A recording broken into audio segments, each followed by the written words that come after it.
Hi, I'm Dr. Duke Pesta, Academic Director for Freedom Project Education and contributor to the New American Magazine. I'd like to talk to you today about the conception of myth. Myth and Christmas. Now, this is not to say that Christmas is a myth in the traditional sense of the term. For us in this modern world, when we hear the word myth, we almost always mean falsehood, untruth, a story that is demonstrably not real. But in a larger, more comprehensive sense, the word myth with a capital M is ancient. It predates the modern understanding of myth. The capital M myth that I talk about is a story that is actually true, truer than just literally true. In other words, you could think of capital M myth as the story as seen from the perspective of God himself. Right? Take the incarnation. To call the fundamental Christmas miracle the myth of the incarnation is not to say it's false, but to say that there's so much more that's true about the story when understood from God's perspective. Myth, in this sense, allows us to talk about things that have divine origins on earth. And that, when we understand what Christmas myth means, that's what I want to talk to you about today. Because in modern culture, that first sense of myth that we talked about, myth as falsehood, that has completely begun to efface the Christmas holiday.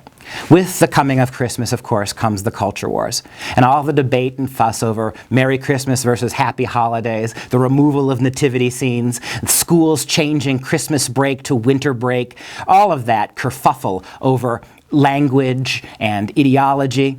And the shame of it all is that these capital M myths that we use to talk about the divine, they are what's out of favor now. We see it with Christmas. But man, whether he recognizes it or not, is a mythic animal.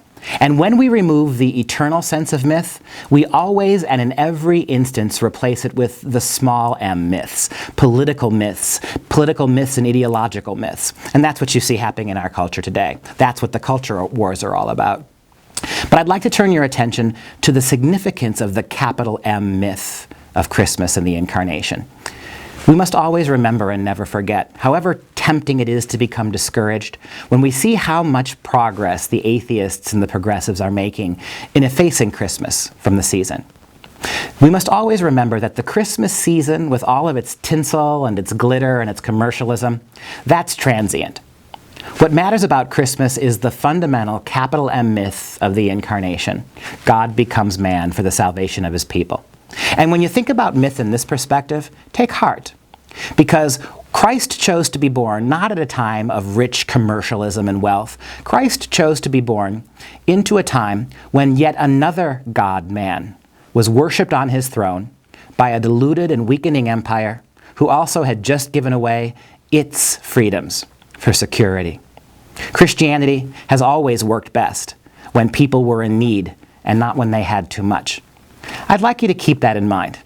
And when it comes to thinking about Christmas, don't be ashamed to underline and write in capital letters the myth of Christmas. Thank you, and have a Merry Christmas yourself.